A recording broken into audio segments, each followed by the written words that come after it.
Coming up on CTV Sports, football season is finally here, and it was a good weekend for Broncos teams in both college and the NFL. And a volleyball had busy week playing 3 games. How do the Rams stand in the new rankings that came out today? Plus, this is our first show of the semester, so we'll get you caught up with all the CC sports happenings that went down this summer in a new segment called Do You Live Under a Rock?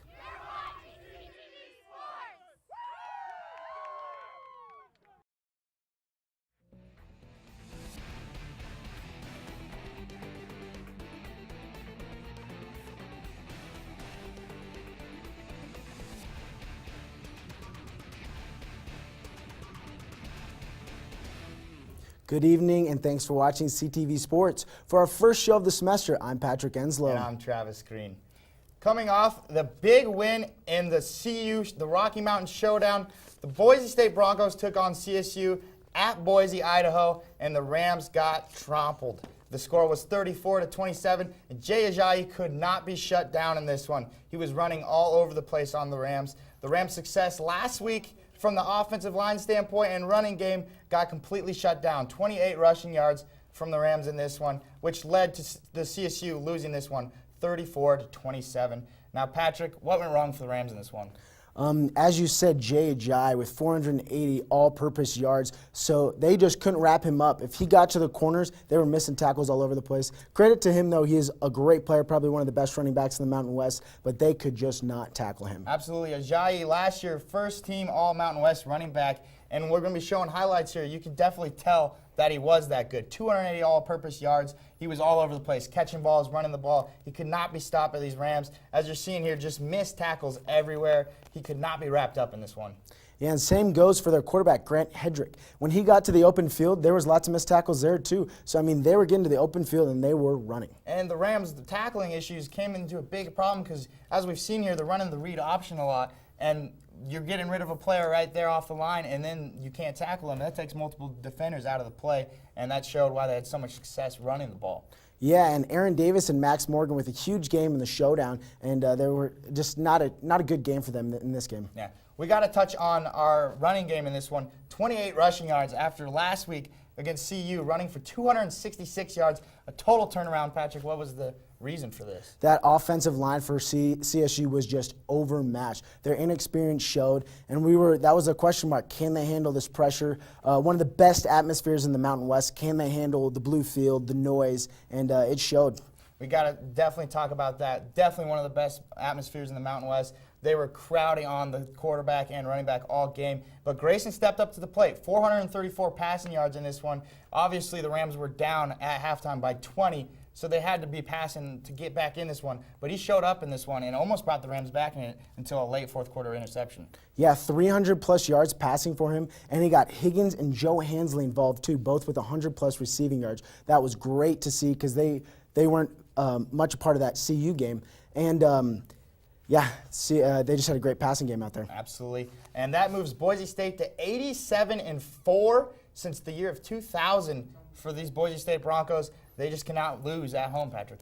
I know, they played great. And they came out and they played so strong. After that Ole Miss loss, it was like, how are they going to bounce back? And Boise State played well. I think they'll be in contention for a Mountain West championship. This loss makes it a little tougher for CSU because if Boise State runs the board for the Mountain West, they'll win that championship. But if they do get a loss, that means they'll get the tiebreaker, win the one-loss tiebreaker, if there is one. And the upside we can look at as Rams fans in this game was Garrett Grayson. He didn't pass the ball around much in the showdown. We were dominant running the ball. So obviously we thought that would what we would hinge our success on is running the ball. This game got shut down, so Grayson had to come out and toss the ball around a lot. So now they've got that under the belt. They've had a game of success running the ball and a game of success passing the ball. So now we know the Rams can do it both, and hopefully that will lead to success down the season. Yeah, and he was pressured as well. I said that inexperienced offensive line. He was getting so much more pressure this game than he was in the showdown. And he got sacked multiple times, but he got back up and he kept throwing the ball, and that was great to see out there. Absolutely took a beating in this one. That defensive line got to Grayson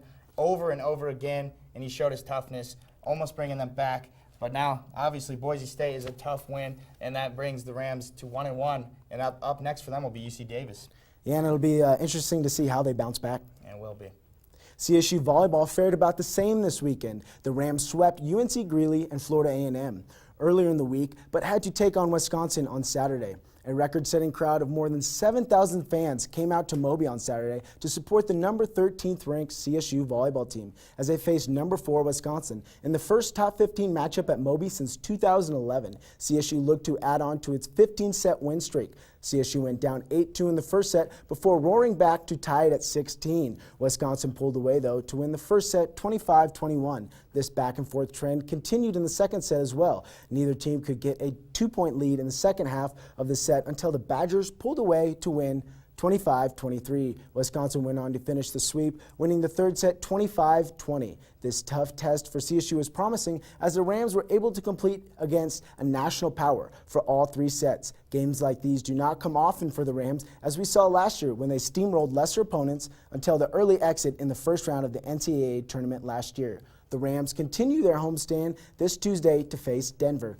Travis, what'd you see out of this CSU volleyball team? I saw that they were overmatched in this one. Wisconsin was in the national championship last season, and they showed it. Coming into a huge atmosphere at Moby, 7,000 plus fans packed, and they showed up. They won this game, swept the Rams, but you did see the usual suspects in Deidre Foss, Kelsey Snyder, and Adriana Colbert just showing up for the Rams in this one, and it was fun to see them play. Yeah, and it's good to see those usual suspects show up. Kelsey Snyder, Deidre Foss, great games. And then I have a freshman of that great recruiting class, Jasmine Hanna. She played great. She's third in the team in kills, and that is just great to see out there. And she played well in this on the big stage with 7,000 fans. That's good to see out of a freshman. Absolutely. You got to talk about Jamie Kalezi getting all those digs out there. Deidre Foss, one of the best setters in the nation. You got to give her a lot of respect. And Kelsey Snyder, over 3 kills per set. She's really shown up big so far this season. Yeah, and that's great to see. And as I keep on talking about this freshman recruiting class, but games like these build those recruiting classes with all those fans, the whiteout. It was just great to see. And Tom Hilbert said earlier this week that that's how they get these great recruiting classes, is he can tell them that they can sell out the arena and you're going to be playing big games. And there's a lot of hype around this freshman class that came in this year. Tom Hilbert was really excited for this class, saying that Ram fans are going to see more freshmen on the court this season than previous years because this is a really deep freshman class here. Yeah, and it's glad to see the pressure really doesn't affect him. Yeah, definitely. We're going to take a quick break now, but we'll be back with a recap of everything you missed about CSU athletics when we are off for the air for 3 months. Don't go away.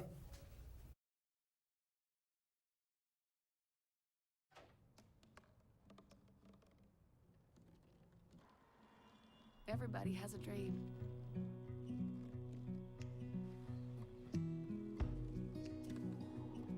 Mine was to see the ocean.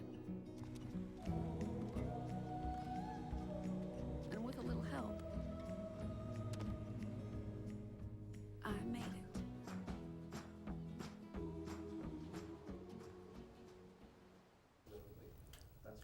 Welcome back to CTV Sports. A lot has changed at CSU, and not just our set. For those of you who just got from under the rocks you've been living in this summer, we're going to give you a quick and dirty recap of what happened with CSU athletics, all from the comfort of our fancy artificial trophy lounge. Yeah, look at this trophy lounge. If you weren't living under a rock, then this will be a good refresher course for those people, and then you will be tested on this one.